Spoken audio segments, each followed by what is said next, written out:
I fully agree with you when you said that through sexual rites, rites, so rites that this intercourse between a deity, or I don't want to say demonic entity, but that's the closest I can think of Mm-hmm. right now, and a human being was happening through this magical religious rites. Okay, so we also covered this in one of the episodes, and basically the story is not just an ancient story, because I read an article of a Japanese, was it a president Mm-hmm. or a king, like a year or two ago, who wanted to repeat the same Yeah, ritual the in emperor. Japan. Mm-hmm. So basically, it would work that uh, I don't know if he did it or that was the story that he was about to do it. I hope he didn't do it. But basically, the story in the ancient times would be like that someone from a high class, like you said, a king, a royalty, would go to the temple prostitute, or a temple priestess, and she would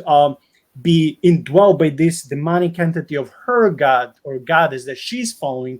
And when the king or the royalty or nobleman, supposedly nobleman, will have an intercourse with her, that child will take the DNA or the nature of all three so-called parents, That's right? right. And then the baby will come that will be not completely human. So when you were talking about it, I'm like, yeah, but again, we don't know, was this happening between Poseidon and this woman? It perfectly, I mean, it makes sense.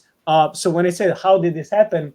I'm like, yeah, we know about this story, but I don't know if there are like some other ways that, Poseidon as an spiritual entity could embody maybe someone, not in a way to possess a human male, but in some way to indwell someone, in just for the sake to have intercourse with a woman and then leave that body, or maybe even stay in the body of that male until that male is alive.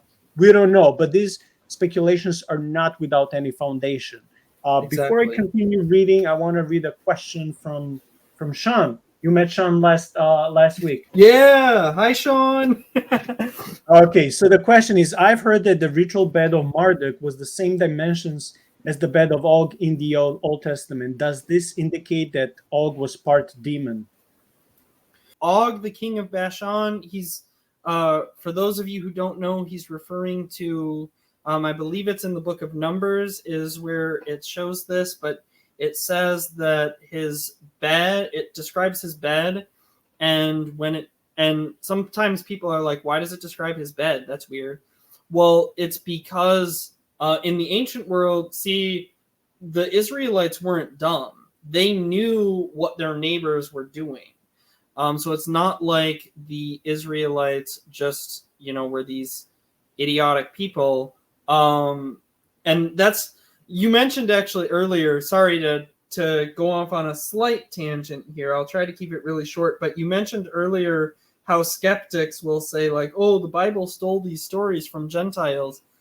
Like, I don't know if these skeptics think that ancient Israelites were just morons who couldn't tell what plagiarism was. It's not like ancient Israelites were reading Isaiah going, I don't know what this is about. No, they knew he was referencing pagan mythology. That's why the story resonated with them, because they had some familiarity with this story.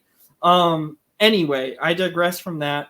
The point is, it mentions his bed because it's actually the dimensions it describes are the dimensions of ritual beds from, lo and behold, the practices of Israel's neighbors. And those ritual beds were the actual physical beds that were used in the ritual that I was describing earlier and that Nicola was describing as well. Rituals that are still practiced to this very day in some parts of the world. Well, among Israel's neighbor, they used a specific bed for it, and the dimensions of that bed are the exact dimensions given for Og's bed, which can only mean two things. It either means that he himself was a Nephilim, or it means that he was trying to produce Nephilim, or it could theoretically mean both, which is actually what I think is probably true, is that it was both. He was a Nephilim, and he was making more Nephilim in this ritual bed.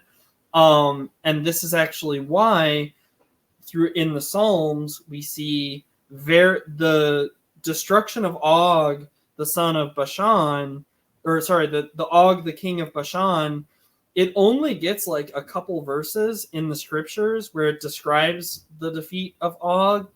But when you read the Psalms, there are tons of references to the Israelites defeating Og, the king of Bashan. And so this was clearly a very important event in Israel's history. And still today, in the Orthodox Church, in our liturgical life, we have one of our Psalms. I'm not going to sing it. Don't worry. I won't subject you guys to that. But we do sing. Only if you can do the Gregorian chanting, that's allowed. Only that. Well, you don't want to hear me singing, but people who can actually sing and sing well join the choir, and they sing that Og, the king of Bashan, you, O God, have defeated Og, the king of Bashan. Hallelujah, hallelujah. So this is like a common thing within Christianity and within Judaism, that Og, the king of Bashan, was like a really big deal, and Yahweh, God, enabled the Israelites to destroy him. And the reason he was such a big deal is because, as Sean kind of alludes to in his question, yes, Og was to some extent related to a demonic entity through ritual, and therefore was a Nephilim.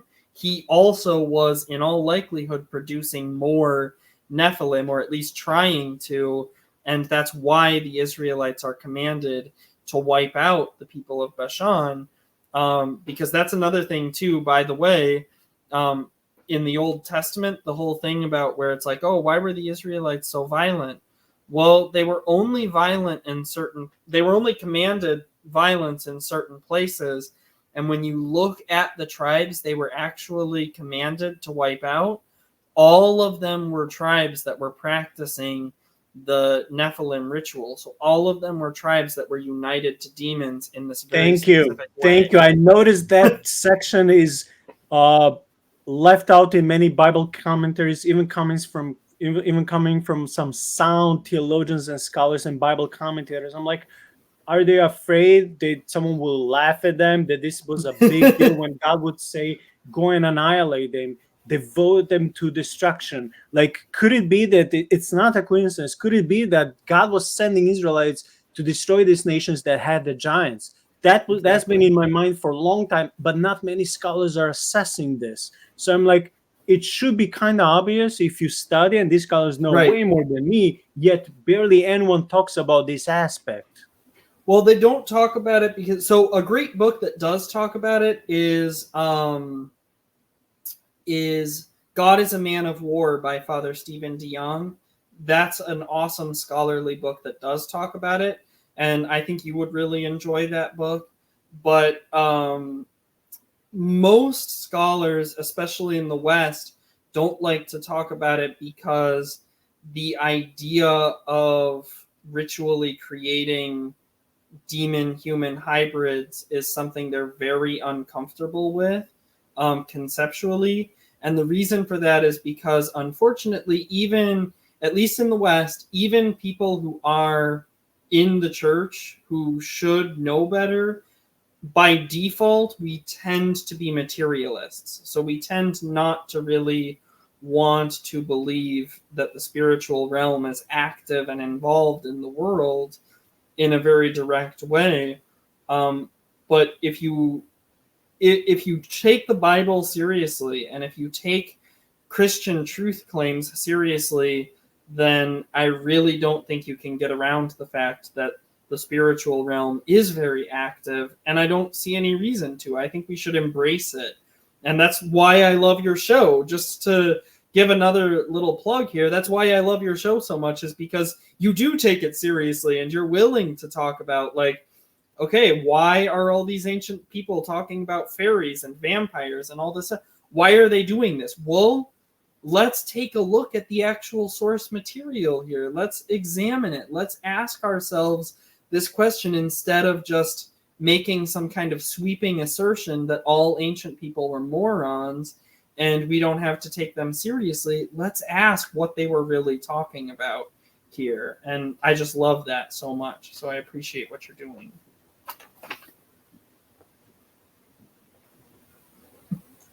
Thank you. I didn't plan to go this rabbit hole, but since Sean mentioned something else, I have to ask this question.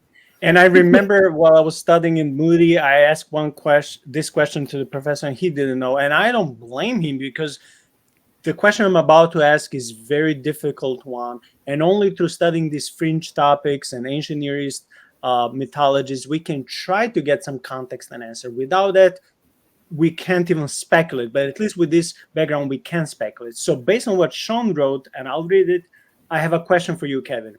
Okay. He says, seed wars, the seed of the woman going to the war with the seed of the serpent. Yes. Okay. Now I'm just cross-referencing with at least one passage in the Gospels, and I'm Googling to find the exact passage in the Gospel, because I didn't prepare to ask this question, and I came to Matthew 13. Now there could be more examples in the Gospels. I don't know, but one of the parables that Jesus was giving is found in Matthew 13, and then okay, let's read a few verses. Matthew 13, 24 and onwards. Then Jesus used another story to teach them. Jesus said, God's kingdom is like a man who planted good seed in his field. That night, while everyone was asleep, the man's enemy came and planted weeds among the wheat and then left. Later, the wheat grew and heads of grain grew on the plants. But at the same time, the weeds also grew. Then the man's servant came to him and said, you planted good seed in your field. Where did the weeds come from? The man answered, an enemy planted weeds. The servant asked, did you want us to go and pull up the weeds? He answered, no, because when you pull up the weeds, you might also pull up the wheat. Let the weeds and the wheat grow together until the harvest time. At the harvest time, I will tell the workers this. First gather the weeds and tie them together to be burned. Then gather the wheat and bring it to my barn. Okay, so now I don't want to spiritualize this section too much, but look, the weeds are obviously human beings, and I don't want to go too much into some, that humans are all born evil. We do inherit sinful nature. I don't want to go with the doctrine that we inherit Adam's sin, and that the moment we come to this planet, we are sinners doomed to hell. I don't want to go there. I used to believe that. I don't believe anymore. If someone still does, that's okay. That's not my point here. My point is here, these weeds are humans. They're growing and living with us. If we just spiritualize this parable and say, well, these are regular beings to whom Satan comes and plants the seed so they can sin, they can hate God, they can turn to resist God all their lives, and then just die as, I don't know, atheists or God haters or whatever. I can say, fine, that's a regular, normal, spiritualized understanding of the parable. But what if the Satan can actually plant, I don't know, it's just a speculation, it's a question. Somehow, what if the Satan is able or was able to plant a human being that will, not just the idea, but the actual DNA, or a human being that will grow and rise and be that will be like the type of an antichrist, not the antichrist, but an antichrist. And that provoked me to ask you, because of what you and Sean have been corresponding between the King Og and the size of his bed as Nephilim and demonic rituals, and how this is all happening. And now, because I was inspired by what Sean said again, the seed wars.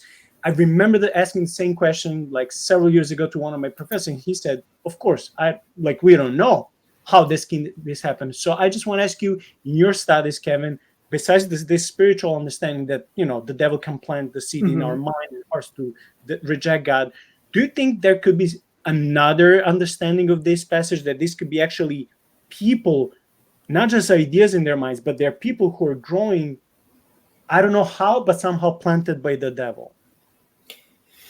Yeah, so the spiritual understanding is obviously primary, like you said. So in the spiritual understanding, this is a picture of the church, because the church has the wheat and the tares grow together, because we can't, we can't tell right now who is wheat and who is tares. And if we're honest, all of us have some tare-ness to us, and we're in the process of being conformed to Christ. So, I want to be very clear that that is primary, and that interpretation is definitely not wrong, and that is what Jesus is primarily saying.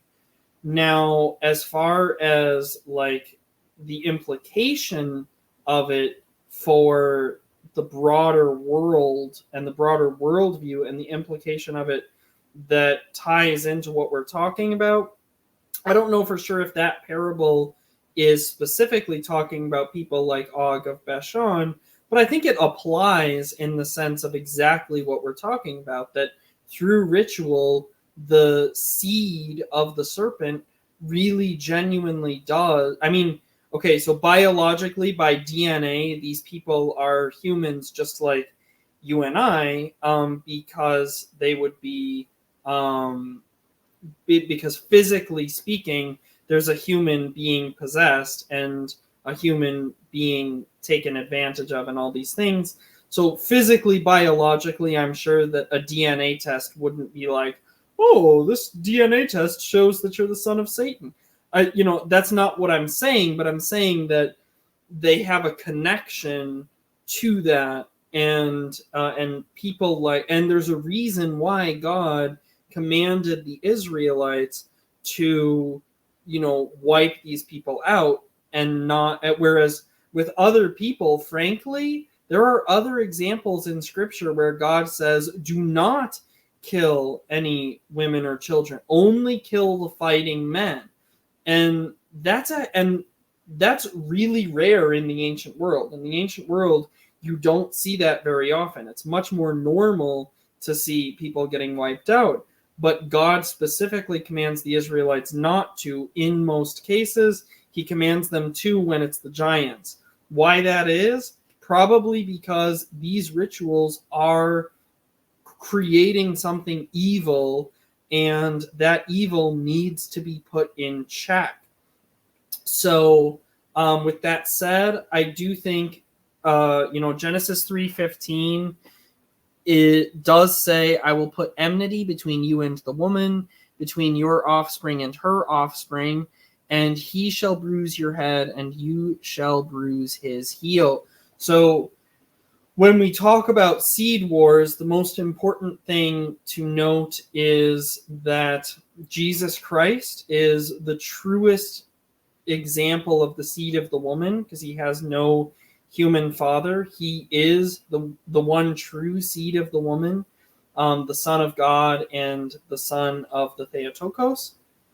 And and he is the one who fulfills this prophecy. His heel was bruised on the cross, but yet he bruised the head, or struck the head, of Satan himself.